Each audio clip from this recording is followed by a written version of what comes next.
Jake had suffered from migraines his whole life, and sometimes they were really bad. His last severe episode was over a year ago, and he appreciated every day without a migraine. If you've never had one, it's hard to explain how painful they can be. The pain can be so bad that you might wish for anything to make it stop. Although Jake rarely had such intense migraines, he learned to recognize the warning signs over his 35 years and listen to his body, because even a mild migraine could leave him unable to function. One Wednesday morning, Jake started to notice early signs: double vision, dizziness, and a slight throbbing in his head. Knowing he shouldn't drive, he called a taxi to take him home. He asked his secretary to cancel his meetings for the day and promised to let her know later if he would be in the office the next day. These headaches could last up to a week, and he didn't want to take any chances. Once home, he took 2 pills, grabbed an ice pack, and went to the living room near their large bedroom. He had a chair there for times like this. With the ice pack on his head and his eyes closed to block the light, he tried to relax, turning off the lights and closing the curtains to make it dark. He sat in silence for 2 hours as the pain slowly got worse. Luckily, this migraine didn't seem as bad as he had feared. If he was lucky, he might feel better in a few hours. He heard some sounds downstairs and guessed it was his wife, Linda, with whom he had lived for 10 years. He decided to stay seated because he wasn't ready to talk. Linda understood his condition and usually gave him space until the migraine passed. She always tried to be quiet and let him rest when she knew he was home. However, Linda didn't seem to realize Jake was back since his car wasn't in the driveway, and he typically came home every evening at 6. Jake was able to block out the noise and continue his meditation to control the pain, but suddenly he realized that Linda was not alone. He heard another voice, a male voice. He opened his eyes and realized that his wife was coming upstairs to their bedroom, and someone was with her. He remained still and silent, carefully listening to their conversation. She was talking on her mobile phone, and they were both giggling. Jake found this strange and thought he was dreaming until he realized she was talking to Sheila, his brother's wife. He was instantly brought back to reality when he heard what she was saying. "Sheila, I'm with him right now. Thank you for setting up this date, and I hope you're right about his size. I just hope it doesn't hurt as much as it did for you last week. He said he would call you tomorrow to plan another date. I'll give you all the details later. I have to go. Thanks again." Suddenly, Jake felt more pain in his heart than in his head. He didn't know what to do and realized they had no idea he was there. The living room was next to the bedroom, and the chair he was sitting in was out of sight. He had a front row view, but was completely hidden from them. As he sat there, his anger grew, which didn't help his headache. He felt sick from both the migraine and what was happening. His heart was breaking, and tears filled his eyes as he realized that the woman he loved had just destroyed their marriage. Completely silent, he sat and listened. His pants fell to the floor, and this guy declared how beautiful his sexy wife's breasts were. Jake was falling into a black hole from which there was no escape. He heard them lie down on the bed and then listened as his wife told this guy Blake how big he was and how she wasn't used to handling something so large, wondering if he would fit. His anger grew as he heard his soon-to-be ex-wife pleasuring Blake with an enthusiasm he hadn't seen in years. In fact, she hadn't pleasured Jake in years, often complaining that she didn't enjoy doing it with him. Using all his willpower to restrain himself, he waited for the right moment to enter their world, and he didn't have to wait long, giving them a few minutes to enjoy each other. He realized it was time to say hello. Suppressing his pain and anger, he stood up and mustered the strength to face the 2 lovers in the marital bed. He didn't really need to be quiet, as the lovers were making quite a noise enjoying each other. Linda was looking into Blake's eyes, begging him to do it harder when she caught sight of Jake standing right next to her. At the moment, she was betraying him in their bed. "Shit, honey, what are you doing here?" "I can explain," she screamed, trying to push Blake off her. Blake ignored her protests and, using his full weight, continued what he was doing while she looked pleading into Jake's eyes, shouting at Blake to stop. It was too late. The pain in his head and heart was too intense. Jake walked to his nightstand, took out a loaded Glock G45, and shot Blake straight in the left temple. He immediately collapsed onto Linda, who lay in shock with Blake's body on top of her, with tears in his eyes. Jake looked at Linda and said, I loved you with all my heart, and you took away everything I cared about. My heart is broken." He then did something terrible and watched as she lay still on the bed. The two lovers now lay together on the stained sheets. Jake picked up the phone and called his brother Robbie. He spoke calmly, even though he had just done something horrible. Robbie answered, "Hey bro, how's it going?" Robbie listened carefully as Jake said, "I just caught Linda with this guy, Blake, who I think is the new tennis instructor. I heard her talking to Shelly before I walked in on them in my bed. I think Shelly might be involved with him too. You might want to keep an eye on her."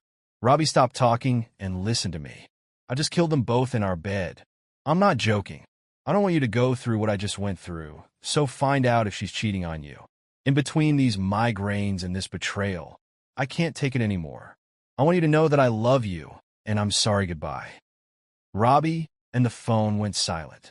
Before putting the next bullet in his own head, Jake called 911 and reported the double murder and suicide, making sure they had the correct address. They found Jake in his migraine chair, holding the gun with his head against the wall. It was a terrible sight when Robbie got there 20 minutes later. A year later, I am Robbie, and Jake was my older brother. This happened a year ago, and it was the worst day of my life. Losing my brother because of his unfaithful wife was hard for everyone, especially for me. He was my best friend, and I loved him very much. When everyone found out that Linda had an affair in their own home, which led to the murders and suicide, she became hated in our close community. I was still dealing with my anger and sadness over my brother's death. I never told Shelly what Jake had said, and I decided to keep a close eye on my wife. After hearing what Jake said shortly before his suicide, I became paranoid and hired a top-notch security company to install all kinds of monitoring devices and software. It took 2 weeks to get everything set up. Then the monitoring began if Shelly was involved in Linda's infidelity. I wanted to uncover the extent of her own unfaithful and act accordingly. My pain never subsided, and I became obsessed with finding out how my wife was implicated in this matter. Sex between Shelly and me became rare and cold after Jake's suicide and the revelation of Shelly's involvement in Linda's infidelity. When I received confirmation that Shelly was cheating on me, I became angry and relentless, wanting only to get revenge on Shelly for both her betrayal and her role in Jake's suicide. Over the course of the year, the security firm provided me with countless hours of video and audio recordings of Shelly and her lover. Watching her sleep with another man was painful, but after my love for her died, it was some of Shelly's conversations with her lover that hurt. The most certain phrases replayed in my head repeatedly. "Why do you stay with him? I mean, you said sex with him is boring, and you don't do half the things with him that you do with me. I don't get it. Why not just leave him and move in with me? You said he doesn't make love to you. Do you think he knows about us? No. He's still mourning his brother's death. He's depressed, and I'm not pressuring him. I don't need sex with him as long as I have you, baby. Listen, I love him, and I will never leave him. I've told you since we started this 2 years ago that it's just about sex. I don't love you, but I enjoy being with you, just like I enjoyed being with Blake. You both were the best things that ever happened in my sex life. I really miss him, and I can't believe he's gone. Yeah, I miss him too. I can't believe your crazy brother-in-law shot him. I hope your husband isn't as crazy as his brother. I don't want the same thing to happen to us. Don't worry, love. I would never bring you to our house like she did. We're fine, and we'll never get caught. I won't let that happen. It would really hurt poor Robbie, and I would never want to do that, which is why I will never leave him. You'll just have to be happy with me. I can live with that." After Robbie found out about her cheating, he made a plan. Shelly was sleeping with Jared Roberts, the assistant tennis coach who became head coach after Blake's death. A few weeks later, Robbie got the chance he was waiting for. Jared was invited to a banquet celebrating the country club's award for the best tennis program. Robbie called Shelly and told her about the banquet, and she was excited about spending the night at a hotel with Jared. Conveniently, Robbie told Shelly he had a 2-week business trip coming up, which was normal for him. The trip dates matched the banquet, and he wanted to give Shelly enough chances to mess up. Sure enough, the next day, she called Jared and shared the good news. She convinced him to extend the trip and stay 3 nights at a hotel in Orlando, promising she would make it amazing for him. Jared liked the idea of having a fancy mistress for 3 days, so he agreed. Over the next week, They talked on the phone and sent messages about it. It was Shelley's idea to pretend it was a honeymoon, telling Jared she wanted to be his new bride for those 3 days to make it feel more real. She even suggested buying a new wedding ring and booking a honeymoon suite at the hotel. They would tell the staff they were newlyweds to draw attention and feel the thrill. She even told Jared that she wished it were real and that he was truly her husband. Reading all these texts enraged Robbie and fueled his desire for revenge. He was going to enjoy watching her face when she saw everything she loved crumble. Shelley spent all her time working out at the gym. She even waxed herself a week before Robbie's departure. She planned to surprise her husband by telling him she did it for him to spice things up, but of course she did it for her upcoming honeymoon. Robbie was not impressed and wanted nothing to do with his cheating. She was planning to spend 3 days with Jared as his wife in a pretend honeymoon. This would be her first extended time alone with another man since she got married 10 years ago. She and Jared thought it would be romantic. She bought several sexy outfits, bikinis, and lingerie for their rendezvous and planned everything out. Robbie was stunned and envious of the effort she was putting into this guy. The love he once felt for her had now vanished. The sense of such a deep betrayal drained him of the last bit of affection he had left. It was all over, and it was time for Shelley to feel the pain. On the way to the hotel, Robbie called Shelley, but only got her voicemail. He left her a message saying that he loved her and would see her in 10 days. Shelley called him back an hour later to make sure he didn't suspect anything. She had to finish pleasuring Jared for the 3rd time that day. Before she called Robbie, she told him she loved him and that the kids were at a friend's house. She said she would order pizza when the kids got home and that they would watch movies all night. She shared how much she missed him, said goodbye, and told him she loved him more than anything and couldn't wait for him to come home. Robbie felt sick. He couldn't believe how easily she lied to him. When he arrived at the hotel, he gave his car to the valet. Then, he asked the concierge if Mr. and Mrs. Roberts had checked in earlier. His anger grew when the concierge confirmed that Mr. and Mrs. Roberts had checked into their honeymoon suite the day before. He called the hotel restaurants to see if they had dinner reservations. The main restaurant confirmed that Mr. and Mrs. Roberts had a reservation for 6 p.m. that evening. Robbie picked a good spot to watch the couple during their dinner without being seen. When they were both leaving, he had already positioned himself near the entrance. The plan was to make it look like he was entering the restaurant at the same time they were leaving. He saw the newlyweds holding hands after they had paid the bill, and were about to leave. The timing was perfect. He positioned himself just as they were exiting. He deliberately turned the corner to bump into them at that exact moment. Robbie collided with Shelley's companion, almost knocking him over, and everyone turned to look. They both stumbled slightly and regained their balance. Smiling, Robbie stepped back and spoke to him. "Oh, I'm so sorry. Excuse me." Then he noticed Shelley and stood there with his mouth open. Feigning shock and surprise, she stood there in her sexy dress, wishing she could run and hide. Her worst fear had come true. She froze with wide eyes, completely stunned. "Shelley, is that you? What are you doing here?" Robbie said with a rehearsed expression of disbelief. Jared took a few minutes to understand who he was and what was happening. Robbie then stepped back and looked at his wife. As if he was shocked by her appearance, he couldn't believe how she looked.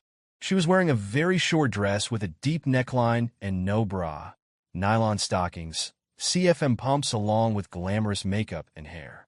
God, I wish she dressed like that for me. He thought to himself, wow, that's quite an outfit. Shelley, I've never seen you look so sexy, and who is this? I'm confused, Shelley. Shelley realized she was caught and tried to think of something to say, but she just stood there with her mouth open. She attempted to compose herself and said, "What are you doing here? You're supposed to be in Jacksonville." "Well, plans changed. You know how it is with my job, but what the hell is going on here? You're dressed like a mistress in a sexy dress with some guy. Let's go to the lobby and talk." Robbie nearly shouted, grabbing her by the arm. Once in the lobby, Robbie spoke again when we talked earlier. "You said you were staying home with the kids. What are you doing here, and who are you on a date with?" "Robbie, it's not what you think." "It's not what I think. It's not what I think," he said in shock, looking at her hand and then into her eyes. "Where are your wedding rings? Oh my God, have you been cheating on me?" She looked at her ring finger, where her big diamond ring was missing and had been replaced by a thin gold band that her lover gave her for their fake honeymoon weekend. She wanted to run and hide, but there was nowhere to go. Robbie, I love you. This means nothing. What means nothing? The fact that you're not wearing your wedding ring. Why are you wearing another gold ring? Look at how you're dressed. You've never dressed like this for me. You left town with some guy wearing a new gold ring instead of your wedding ring. Are you leaving me for him? Is that it you say? It's not what I think, but it sure looks like something is going on here. He continued to apply pressure, enjoying every second of her confusion. Robbie turned to the tennis player and asked in a strong voice, "Why don't you tell me what's going on?" Jelly looked at Jared in fear, not knowing what he would say. "Dude, relax like your wife said. Nothing's going on. There's an awards banquet at the hotel, and she was kind enough to accompany me to support your country club. She's just doing me a favor. Everything's fine, man." Now with a wide smile, Robbie struggled not to laugh at this idiot. "Oh, I see. So she's just being nice, and she's here simply as your date for the ceremony. Let me ask you something. Are you staying in the same room here at the hotel? And don't lie, because I want to check both rooms before I leave." They both looked at the floor and didn't say anything. Shelley spoke first. "Sweetheart, I love you. Please don't be upset. It was just supposed to be a few days, and no one would have known. So you're here with him for a few days, sharing a room, having sex, not wearing my wedding rings, but just a new gold ring? Oh my God! Are you pretending to be his wife? Are you on a honeymoon?" Robbie already knew the answer, but he pretended to be shocked and didn't back down. "Honey, it's not what you think," she said, trying to convince him that her infidelity could be explained with mock rising anger. Robbie loudly demanded, "Answer the damn question. I'll go to the front desk and get the answers, so you better start talking. Are you staying in the same room? Answer me." "Yes," she said, tears streaming down her face. "Are you having sex? And remember, I'm not an idiot." "Yes," Shelley sobbed. "Here's the main question. Are you pretending to be his wife?" "Crying?" She said, "It's not what you think. Baby, answer the damn question. Did you check into this hotel as Mr. and Mrs. Rogers?" In a tearful and embarrassed voice, she said, "Yes, all right, I get it. I'll leave you and your new husband alone. I'm going home, and we'll talk to a lawyer in the morning. We're done, Shelley. You threw away my love, our marriage, and our life together for a fling with this tennis player. No, baby, please. I love you, and you don't understand. I don't want a divorce. You're my husband, and I can't lose you. Please try to understand. I don't love him. It was just something I needed. Please understand." "No, I don't understand, all right. I'll give you one more chance to explain it to me, so I can understand. Tell me why I should tolerate my wife sleeping with another man and pretending to be his wife." She pleaded again. "Please try to understand. It was supposed to last just a few days, and I needed it. It's just sex. I don't love him. I only love you, and that's it. I'm supposed to be okay with you, sleeping with another man for a few days so you can have a bit of fun." Shelley was now in hysterics, sobbing into her hands. She realized what she had done and knew she had no valid excuse. All she could do was beg him to understand her need for sex with someone else. "Robbie, I'm so sorry I was stupid. I didn't think I love you. It was just about sex. I know it sounds bad, but we can get through this silence." The tennis guy started to get annoyed and spoke up. "Hey man, back off a bit. Can't you see how upset she is?" Robbie turned to Jared and glared at him. "Shut up, jerk, and get out of my sight. Leave me and my real wife alone. You've already ruined our marriage. Isn't that enough for today?" Jared stood up, put his hand on Shelley's shoulder, and said, "I'll be in our room. Baby, come up when you're done." She angrily pushed his hand away, not wanting anything to do with him at that moment. Robbie laughed at this. Suddenly, she no longer wanted to be with her lover, and he relished the whole scene. Robbie continued to mock Shelley while she sat there, sobbing here, "Don't be so rude to your new husband. I must be ruining your honeymoon, right? We both know you want this, and that you don't want to be with me anymore. We both know you don't love me. Otherwise, you wouldn't have cheated and shown me such disrespect."